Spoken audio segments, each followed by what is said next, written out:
Hey everybody, we are really getting into the heart of chemistry now. This is the best stuff. Now that you guys know how to do mole conversions, so like think about the left-hand side of the mole map that we've been working on. You can convert between moles and mass, moles and volume, moles and particles. That was all looking at just one individual substance. But what if we have a chemical reaction? What if we want to know how much of one thing we need in order to make a certain amount of another thing in that reaction? That's like the most important thing that we can do in chemistry, is to think about, how do I make this stuff? It's like a recipe. So in order to be able to do that, to like measure the amounts of chemical substances involved in a reaction, which is what stoichiometry is, we need to now be able to cross from the left side of the mole map. Oh my God, don't mind my cats that are getting in a fight. To the right side of the mole map, from moles of one substance to moles of another substance. And we're going to do that with something called a mole ratio. So here we go. First of all, this funny sounding word right here is pronounced stoichiometry. Oftentimes we just call it stoic. Chemists in the know call it stoic. And stoichiometry is the study of the amounts of substances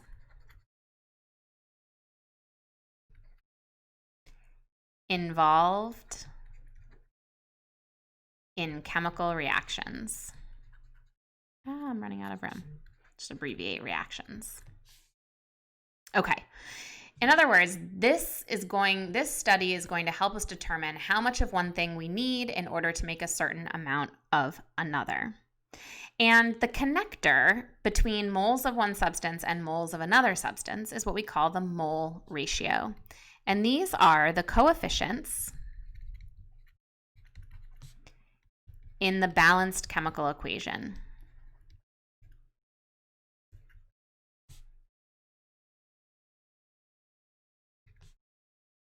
And these coefficients, they relate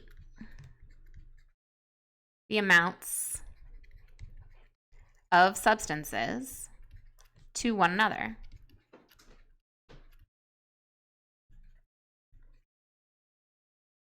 So if I'm looking at this chemical reaction written down below, I see ratios of 4 to 3 to 2.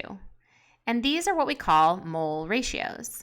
What this reaction is telling me is that for every 4 moles of iron, I need 3 moles of oxygen to produce 2 units of this iron 3 oxide. Now, you can compare reactants to reactants. You can compare reactants to products. Think about like when you're baking. When you're baking, you want to know how many cups of flour you need for how many eggs that you need in order to produce a certain batch of cookies or a certain number of cookies. So you can compare the flour to the eggs. How many of my, ingredients do I need? And you can also compare your reactants to your product. Like, if I only have 2 cups of flour, how many cookies in total can I make? It's exactly the same thing here with this reaction. So when we talk about mole ratios, we can write them like conversion factors, just like we were writing molar mass and molar volume and Avogadro's number. This is just another conversion factor for our mole maps. And it's the conversion factor that we're going to put between moles of substance A and moles of substance B. So let's find the mole ratios hidden here in this balanced equation. For example, I could say that for every 4 moles of iron, I need 3 moles of oxygen. That's a mole ratio between iron and oxygen. But remember, I can always flip that mole ratio as well. I could say for every 3 moles of oxygen, I'm going to use up 4 moles of iron. And this is why it's very important to list what substance you're talking about, because the 3 moles goes with the oxygen and the 4 moles goes with the iron. And we're going to decide whether we're going to write the conversion factor this way or that way, depending on what we're trying to convert into or out of. Let's find another mole ratio. So we compared the iron to the oxygen. Let's compare the iron to the iron oxide product.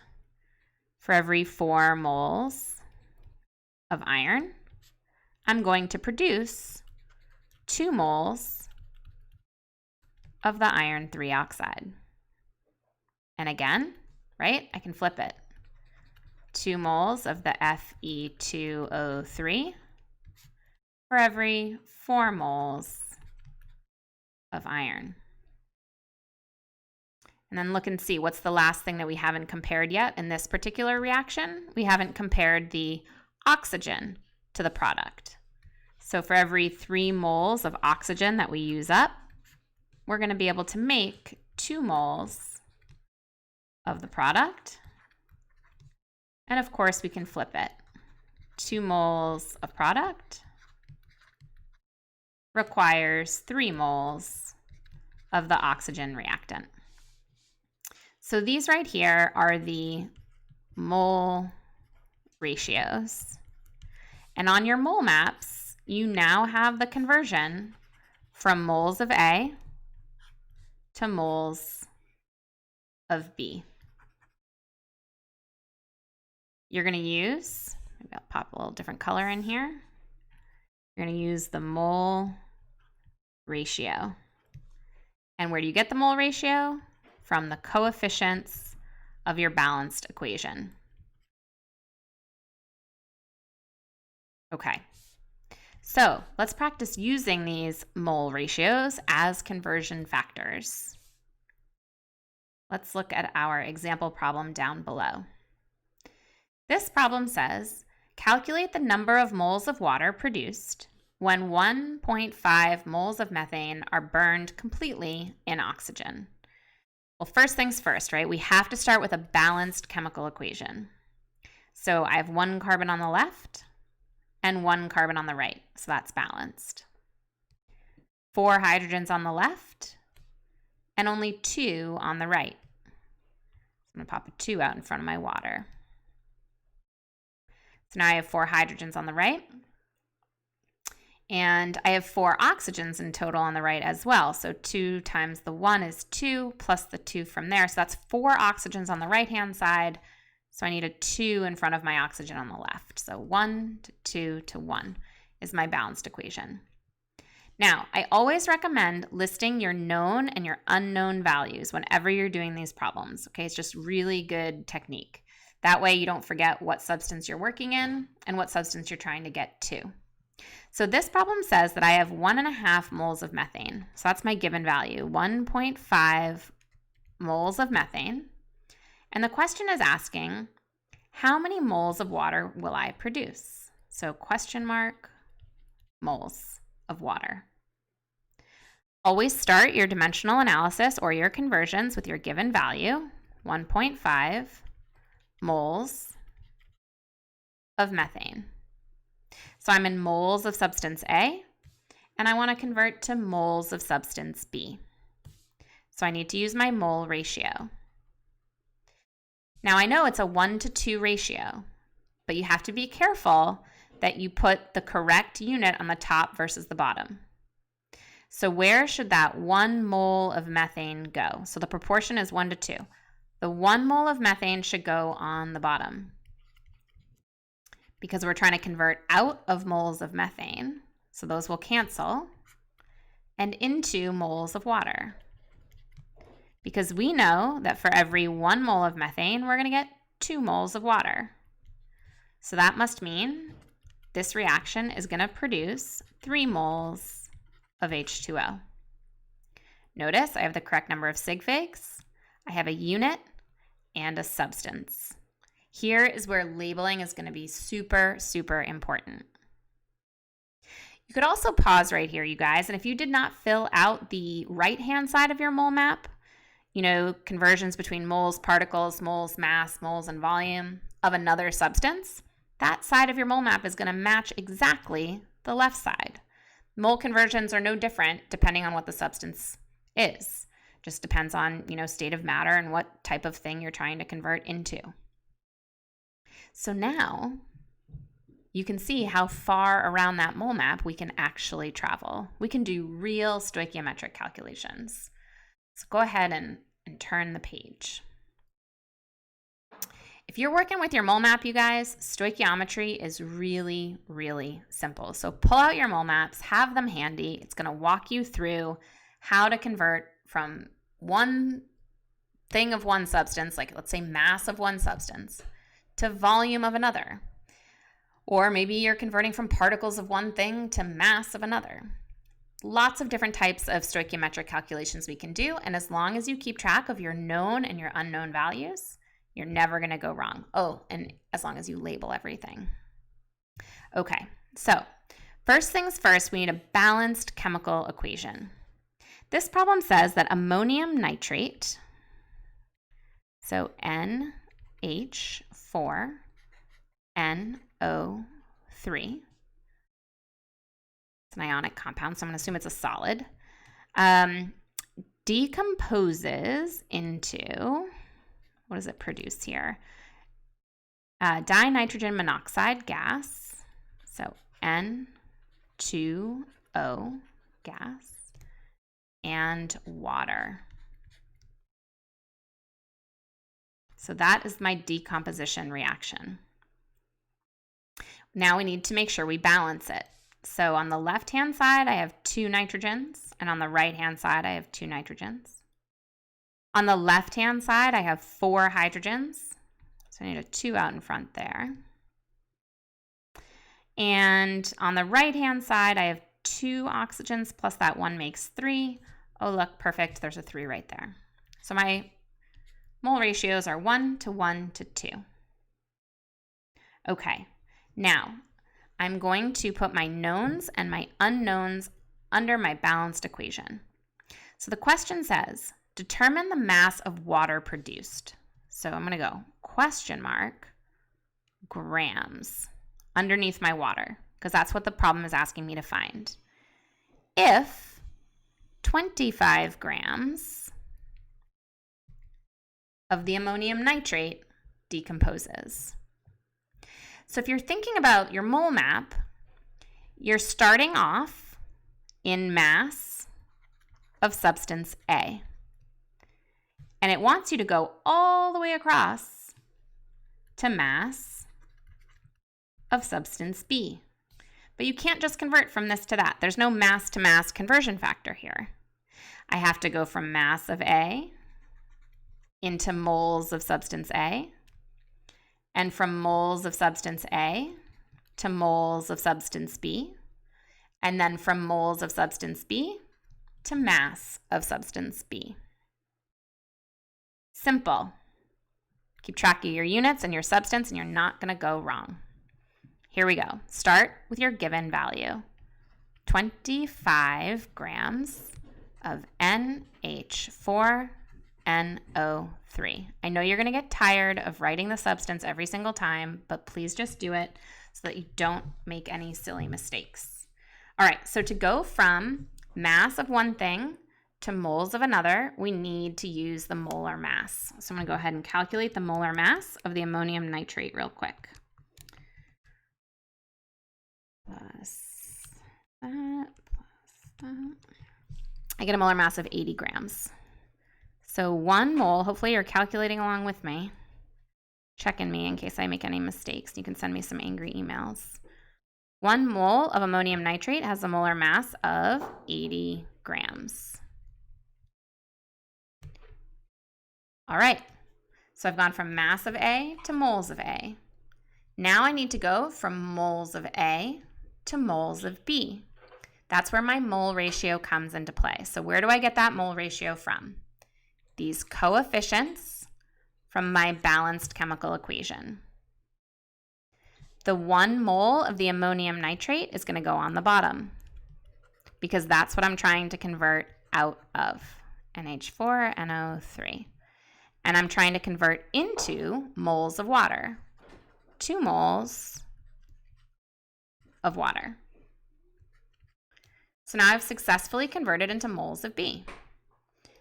But the question didn't say how many moles of water am I going to produce in this reaction. The question wants to know how many grams of water are going to be produced by this reaction. So now I need to use the molar mass of water. And my mole is going to go on the bottom this time. And my 18 grams of water is going to go on the top. You see how this time, in the first part of our conversion, because we were converting from grams into moles, the molar mass went on the bottom. And here, when we're trying to convert from moles into mass, the molar mass goes on the top. Don't memorize that, you guys. Just look to see, plug in your conversion factors so that units cancel top to bottom, right? So the grams of the ammonium nitrate cancel, the moles of the ammonium nitrate cancel, the moles of the water cancel, and we're left with grams of water, which is what we're trying to find. So we're going to multiply across the top, 25 times 2 times the 18, and multiply across the bottom and divide. So I get 11.3 grams of water.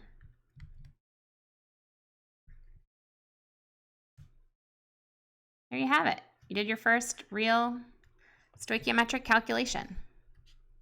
Mass of one thing to mass of another. But it doesn't always have to be mass to mass. It could be mass to particles. It could, like I said before, it could be volume to volume. There's a million different, well, not a million, but you get my drift. There's lots of different examples that we can do. Let's do one more together, shall we? Start with a balanced chemical equation. Question is asking, what volume of oxygen gas would need to react with 30 liters of hydrogen gas in order to produce water? So we're talking about oxygen gas reacting with hydrogen gas to produce water. It's a very explosive reaction. It would actually make gaseous water, but if you put liquid, that's fine too. Okay, so we need to balance this equation. I have 2 oxygens on the left, so I need a 2 right here, which gives me 4 hydrogens, so I need a 2 right there, and a 1 right there. Let's put our known and unknown values underneath our balanced chemical equation. What volume of oxygen gas, question mark, liters, would be needed to react with 30 liters of hydrogen gas? Ooh, this problem should have said at STP, right? Because I can't use my mole volume conversion unless I'm at standard temperature and pressure. I could use ideal gas laws, but we haven't learned those yet. Okay, now notice you guys, this first stoichiometric problem we did was comparing a reactant to a product. This one is comparing one reactant to another. This is like asking yourself, all right, well, if I've got 2 cups of flour, how many eggs am I going to need? Right? You can compare reactants to one another. And so if we're looking here and we're thinking about our mole map, we are in volume of substance A, and we need to convert to volume of substance B. But there's no direct connection there on our mole maps, folks, right? You have to go from volume of A down into moles of A to moles of B to volume of B. All right, so let's start with the volume of our first substance. 30 liters of hydrogen. Need to convert from volume to moles. Luckily, this is a gas at STP, so I know that 1 mole of hydrogen will occupy 22.4 liters of space. Notice I put my liters on the bottom because I want them to cancel. So I've gone from here to here. Now I need to convert from moles of hydrogen to moles of oxygen, so I need the mole ratio. It's a 1 to 2 mole ratio. Where should the 1 mole go? Where should the 2 moles go? Well, we're trying to get out of hydrogen and into oxygen. So my oxygen is going to go on the top, and my 2 moles of hydrogen are going to go on the bottom. I'm here. Now I need to go moles to volume. And this is also a gas at STP. So for every 1 mole of oxygen, I'm going to get 22.4 liters of oxygen. Check to make sure that all your units cancel, right? So liters of hydrogen are gone. Moles of hydrogen are gone. Moles of oxygen are gone. I'm in volume of oxygen, which is what I was looking for. So we want to go ahead and calculate that. Those 22.4s are really just going to cancel. So it's just going to be like 30 divided by 2, essentially. I mean, you could just do it all out if you wanted to, but 15.0 liters of oxygen. Sig figs, unit, substance. And that's it, you guys. There you have it. Stoichiometric calculations. Now, the one mistake that people often make with these calculations is, not using proper units and not listing their substances. Because if you don't list the substance, you're going to invert your mole ratio. Okay, so let's just, again, highlight those mole ratios here. These mole ratios, if you invert them, the problem is going to be all wrong. Okay, so you have to list what substance you're talking about to make sure that you get your mole ratios in the proper form. The other mistake people often make is they try to use those coefficients in other places in the problem. Like, for some reason, they'll say that, there's 80 grams of ammonium nitrate, there's 18 grams of water for every 2 moles of water because of that coefficient of a 2 right there. But that coefficient of a 2 only applies to the mole ratio, right? The molar mass is always per 1 mole. Right? The molar volume is always per 1 mole. Okay, so don't include these coefficients at any other time except for here when you're working with your mole ratios. All right, those coefficients do not change molar volume, they do not change molar mass. Those are always per 1 mole of your substance. So start with your given, figure out where you are on that mole map, and start plugging in your conversion factors until you get where you need to go. Have fun with these.